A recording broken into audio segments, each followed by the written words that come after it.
30।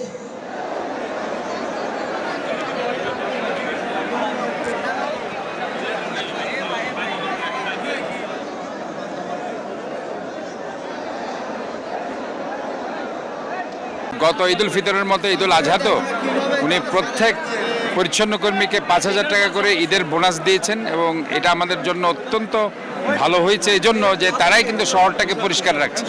আজকে নালা নর্দমা রাস্তাঘাট ক্লিন করে শহরটাকে একটা ক্লিন সিটি করার জন্য তারা যে কষ্ট করে যাচ্ছে তাদেরকে আমরা এই যে একটা বুস্টিং ইফেক্ট হিসাবে তাদেরকে 5,000 টাকা করে আজকে যে দেওয়া হচ্ছে মাননীয় প্রধানমন্ত্রীর পক্ষ থেকে, এতে করে তাদের মধ্যে উৎসাহ উদ্দীপনা আরও বেড়ে গেছে এবং সামনে আমরা মনে করি কোরবানির যে বর্জ্য তারা 4 ঘন্টা থেকে 6 ঘন্টার মধ্যে ক্লিন করার জন্য তারা নিজেরাই বলছে আমরা বদ্ধপরিকর এই শহরটাকে আমরা ক্লিন রাখার জন্য।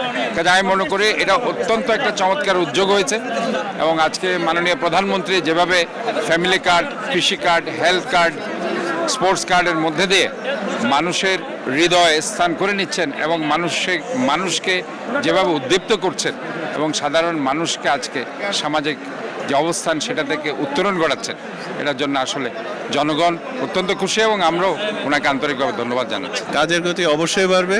মাননীয় প্রধানমন্ত্রীর এই ঈদ উপহার এবং আমাদের মেয়র মহোদয়ের উদ্যোগ এটা এই পরিচ্ছন্নতা কর্মীদের মধ্যে প্রচুর উদ্দীপনা বাড়াইছে এবং ওদের কাছে আমাদের একটাই ডিমান্ড, শহরকে পরিচ্ছন্ন, ক্লিন, গ্রিন এবং স্মার্ট অ্যান্ড সেফ সিটি তৈরি করা।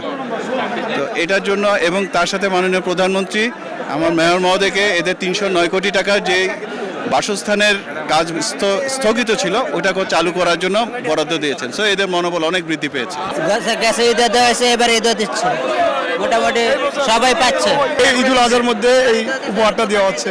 কেমন লাগছে বলে? কেমন আমাদের অনেক ভালো লাগতেছে। আমরা দোয়া করি মেয়র সাহেবকে আমরা যাতে আবারও পাই আগামী বছর এইভাবে। প্রধানমন্ত্রীর পক্ষ থেকে এটা দিচ্ছে, প্রধানমন্ত্রীকে ধন্যবাদ এবং মেয়র সাহেবকে ধন্যবাদ।